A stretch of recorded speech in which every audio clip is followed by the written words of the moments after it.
Today on Mean Brews, we're going to cover American Barleywine. We've got a tremendous amount of data on this style, so let's get right into it. I have 33 winning recipes for barley wine for all the way back from the year 2000 to 2019. 17 of those recipes were golds, 4 were best of show, 3 were silver, 3 bronze, and 6 were award-winning. The web links were so old you can't find them anymore because they're not archived. But these were all medal-winning beers as well. The style is BJCP 22. BJCP description is a well-hopped American interpretation of the richest and strongest of the English ales, which is the English barley wine. For the style stability, it's right in the middle. There are some changes that we're seeing over time, mainly around the hops, hop additions. And for the variation between recipes, there's not a lot of variation. There are some unique ones out there, and I'll talk about those a little bit when we get to the boil and mash durations. For the original gravity, the BJCP range is pretty large, from 1.075 to 1.120, around there. People didn't go below 1.089. Not a single recipe was below that. And the mean was right above the mid-range for BJCP, right at 1.102. So I'd shoot for something in this area, all the way up to 1.120. I think the bigger the better for this style. IBUs, again, most of the recipes, the mean was 99.8, right at 100 IBUs, which is the max for BJCP. I think it's even higher for some of the more recent winners, showing a trend moving to more hoppy than less hoppy. The color, mean was 16.5, all the way up to 25, all the way down to 11.5. Again, on the higher side of the region. I think if you stay in the high side of the BJCP, you'll be fine for the style. One of the areas I'm seeing evolution with this style, and you can see all the data points that I have, these are the balance of IBUs over gravity points versus time. And you can see in the year 2000, 2004, we're at the region of about 0.6, 0.7 IBUs per gravity point. And this trend line definitely moves up and into the 1.1 or 1.0 realm for IBUs. Definitely would like to see how some of these earlier recipes would compare or fare against some of the later recipes when it comes to competitions. People are definitely upping their game with the amount of IBUs they're putting in this style. With the malt bill proportions, 89% was the average for base malts, 7.6 for crystal malts, 0.3 for toast and roast, and adjuncts were right at 2.8%. Not a lot of base malts used. We'll just walk through it. Maris Otter or Golden Promise, 100% of the recipes used one or both of those malts. 83.8% of the grist was the average rate of use. Big range from 45 to even 100. It should be noted that the recipe that used 100% base malt had a tremendously long boil. I think with this style, you have to either support the malt base with crystal malts to get that sweetness, or do a really long boil to generate the caramelization you need to give the beer the balance it needs. Second most common malt was Munich malt. 39.4% of the recipes use Munich malt. This is used in such a high proportion that I'm going to recommend using it in your recipe. The average rate of use was 9.8% of the grist. The next most used malt, base malt, was wheat. 10% of the recipes used wheat, so about 3%. 5.7% of the grist was our average rate of use. We also had a recipe or two use Vienna. 12.1% of the recipes used Vienna at 3.8% of the grist. We go back one, sorry. There was one recipe that used a rye malt, but we'll discount that because the data is just not supporting the use of that malt. With crystal malts, the most common crystal malt used was medium crystal. 64% of the recipes used a medium crystal at an average rate of 4.3% of the grist. Next most common is dark crystal. 52% of the recipes used a dark crystal at an average rate of 3.1% of the grist. Light crystal was third at 46% of the recipes using light crystal at 4.4% of the grist. Special B was used in 46% of the recipes at 1.2% of the grist, and the final malt was Carapils at 15% of the recipes using Carapils at an average rate of 4.6% of the grist. My recommendation is to use medium, light, dark, and Special B crystal malts in your recipe. I wouldn't recommend using the max or average of each of these. Some of the recipes use different distributions of these different malts, but the total sum of the average, which I use in my recipe at the end, will be reflected. I'll show you how to do that at the end of the video. Toast and roast malts. There was one standout. Chocolate malt was used in 21% of the recipes at 0.8% of the grist. We also had black malt. 9% of the recipes used black malt at an average of the same, 0.8% of the grist. None of the recipes used the same, or used both of those. Biscuit or Victory. 6.1% of the recipes used Biscuit or Victory at an average rate of 1.6% of the grist. There were some other toast and roast malts, honey malt, melanoidin, roasted barley, single recipes use those. Enough of a suite of roast and toast recipes to warrant putting some toast or roast malts into your grain bill. Mine will reflect putting chocolate malts, English chocolate malts, into the recipe at a proportion equivalent to what the average was used. Adjuncts, again, the legend here, solid lines are simple sugars, dashed lines, and this little fine line are flaked malts. Not a lot of flaked malt usage. I think we had one recipe that used 13% flaked rye, and two other recipes that used right at about 2% flaked oats or flaked wheat. They happen to overlap, which is why I changed the line type here. Most of the recipes used a simple sugar in the grain bill. The most prominent was cane sugar. 12% of the recipes used cane sugar, average at around 6.2% of the grist. Corn sugar was also used at 12% of the grain bill, with an average of 4.3% of the grist. The next most common was turbinado. Hope I'm saying that right. Sugar, 9% of the recipes used turbinado, an average rate of 3.6% of the grist. And a couple recipes used honey, 6%, and an average rate of 4.7%. There was also maple syrup used and brown sugar. I think the sweet spot is somewhere, 8 to 2.5 to 8% if you're going to use simple sugars. I am using simple sugar. I'm using cane sugar in my recipe at the lower end of this, just because it wasn't as prominently used as some of the other malt types. Bittering hops. Got so many data points, so many different bittering hops, but we do have some separating out from the rest. CTZ, 42% of the recipes use CTZ, 33% use Chinook, Centennial 21. These are the three most prominent, taking over half of the recipes. Cascade, Magnum, Northern Brewer, Simcoe, and Warrior, also very prominent.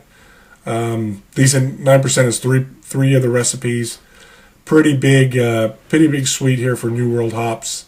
And I would stick with, for my recipe, I'm going to use CTZ, but I would stick with CTZ, Chinook, or Centennial for your bittering hops.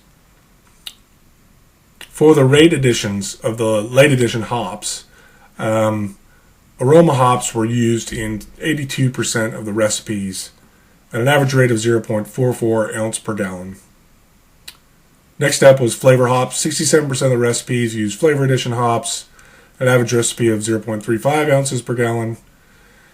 Dry hops were next. 52, a little over half the recipes used a dry hop at an average rate of 0.47 ounces per gallon. And surprisingly, Whirlpool hops were pretty low. 30% of the recipes used a Whirlpool hop at an average rate of 0.53 ounces per gallon. I think if you look at the trend over time, Whirlpool hops didn't come into favor until 2010s. So that may be why we're not seeing a big hit rate here. 67% of the recipes use flavor hops. Centennial is the winner here. 27% use Centennial with CTZ, as well as Cascade, Simcoe, Amarillo, and Citra being hops used prominently as flavor hops for the style. This is a chart that shows the evolution of the rate over time. It goes all the way from 0.1 ounce per gallon all the way up to 0.7 ounces, 7 times the amount of the rate of flavor hops added over time. I'm going to shoot somewhere around 0.5 in my recipe, just reflecting the way the style is trending to be, have more hop flavor than it did in the early 2000s. For aroma hops, again, 82% of the recipes used aroma hops. Centennial, again, the winner. 36% of the recipes used Centennial. Cascade, 30%. Amarillo there. Chinook, CTZ, and Simcoe. And a slew of others. I would stick with the Centennial, Cascade, Amarillo. You'll see that reflected in my recipe. I use these 3 hops exclusively for my late edition hops. Again, not as big of an increase over time. We had some recipes up here, but we do see a general trend moving towards the higher rates of additions for aroma hops through the years. Again, my recipe is going to be on the high side here, reflecting latest data. Whirlpool hops. Simcoe took the lead for Whirlpool. Again, only 30% of the recipes use Whirlpool hops. Amarillo, Centennial, CTZ, and Chinook, and Cascade, all there, very prominent in the recipes. Whirlpool hops, like I said, you can see not a lot of data here in the early 2000s. Not a lot of people did Whirlpool additions. Quite a few over here, and the rates are just skyrocketing. So again, I'm going to err on the side of a higher rate of Whirlpool addition in the recipe I recommend, somewhere in the 0.6, 0.7 ounces per gallon realm. Dry hops, 52% of the recipes use dry hops.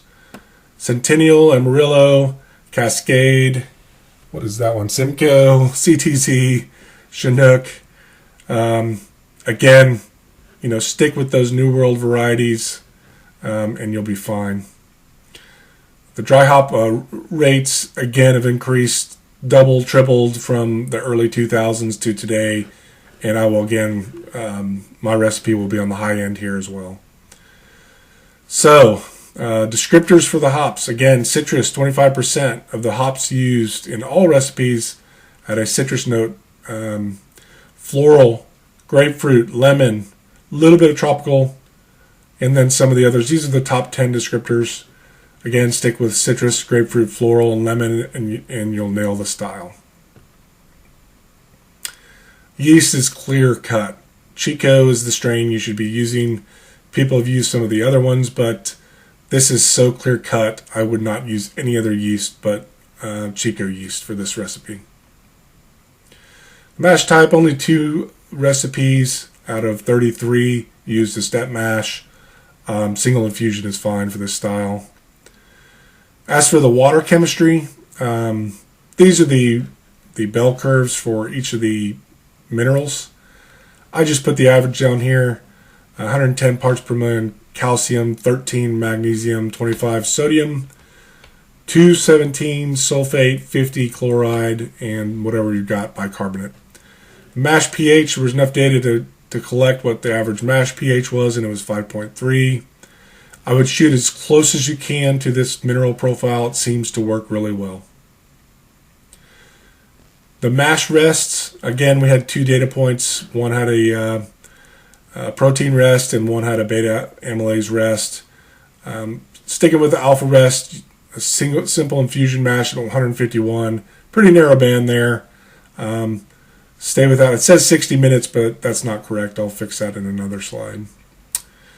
So the mash duration, we had one recipe that did an overnight mash, a 12-hour mash, and it created this blue curve that just doesn't make sense. So I threw out the high and the low, get a much tighter curve. 74 minutes is the mean, and I'm going to recommend a 75-minute mash in my recommended recipe at the end.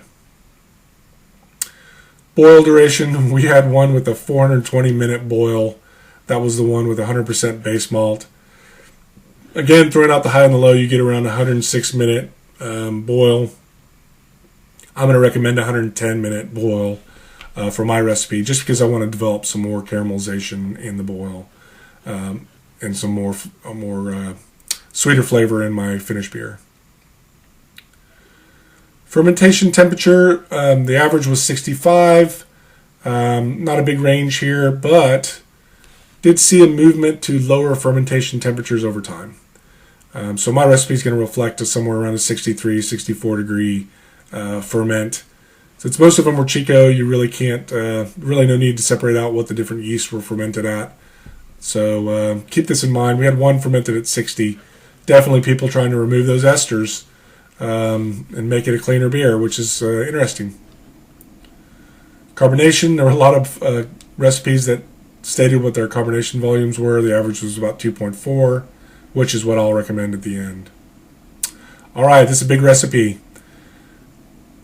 So as far as the grain bill, 83% Maris Otter is what I'm going to use with 7 or 8% Munich malt. I'm going to use 2.5% Crystal 40 and 2.5% Crystal 60, 1.9% Crystal 120, and about 1% Special B. These in total equate to the average amount of crystal malt used in every recipe in this data set. I'm going to use about 0.5% chocolate malt, really just for color. And I'm going to use 2.5% simple sugar to lighten it up a little bit. For bittering hops, I'm going to use 36 IBUs of CTZ. It's the most prominent bittering hop. And then for my flavor additions, I'm going to use 0.48 ounce per gallon or 3.6 grams per liter. And I'm going to split that up. 67% of that's going to be Centennial and 33% is going to be Cascade. For my aroma hops, I'm going to use 0.55 ounce per gallon, which is 4.12 grams per liter. 60% of that's going to be Centennial, 20% Cascade or Amarillo, the balance of the addition. For my Whirlpool hops, I'm going to do a 20-minute Whirlpool and 190, somewhere around 190, 0.68 ounce per gallon at 5.09 grams per liter. And again, I'm going to distribute that the same, 60% Centennial, 20% Cascade, 20% Amarillo. I'm going to pitch White Lab 001. And my dry hops, I'm going to do 5 days of dry hopping at 0.55 ounce per gallon. And again, I'm going to use same distribution, 60% Centennial, 20% Cascade, and 20% Amarillo. For my original gravity, I'm going to shoot for 1.102, right at that mean, and 99 or right at 100 IBUs. I'm going to use the average water profile. I think that's a really good water profile for this style. Really going to let the hops pop. I'm going to shoot for a 5.3 mash pH. We do an infusion mash at 151 Fahrenheit or 66 Celsius for 75 minutes. I'm going to sparge and boil for 110 minutes. I'm going to chill to 63. I'm going to oxygenate and pitch 70 billion cells per gallon. That's the recommended rate for this original gravity. I may do a double oxygenation after day one. I think this is a high enough gravity where it would benefit from that. So what that is you just, after the 24 hours after you pitch and oxygenate, come back in with your wand and put some more oxygen into the wort and just kickstart those yeasts, give them another boost of replication. I'm going to ferment at 64, and when it starts slowing down, I'm going to raise to 68. I'm going to keep it on the yeast for 2 weeks. I think this is important. It's a big beer, needs to clean up. I'm going to rack it either to a keg or secondary and age it for 30 days at room temperature. And then I'm going to bottle or keg it at 2.4 volumes and serve. A lot of these recipes, I will say, have taken a lot of time to get good. Could be 6 months or more before your recipe is at its peak. Over time, the hops will go down, the hop flavors and the bitterness, and it will get more and more through the years towards an English-style barley wine. It's a delicious beer. My recipe is one of the recipes in here. I have actually brewed a version of the Mean Brews recipe and won gold in the first competition I put it in. So I know that this recipe is very good. Will produce an award-winning beer. I really hope you try it. Let's move on and figure out the style for next week. And beer to guard. Wow. All right, guys. Well, thanks for tuning in, and please subscribe and hit the notification button. Love to get your comments. Let me know how you're enjoying these videos. What can I do more of? What can I do less of? What else would you like to see? Really appreciate it, and I'll see you next week. This episode is brought to you by the Master Homebrewer Program. Earn awards and badges based upon how you score in homebrewing competitions across the world. Sign up now at cialers.org.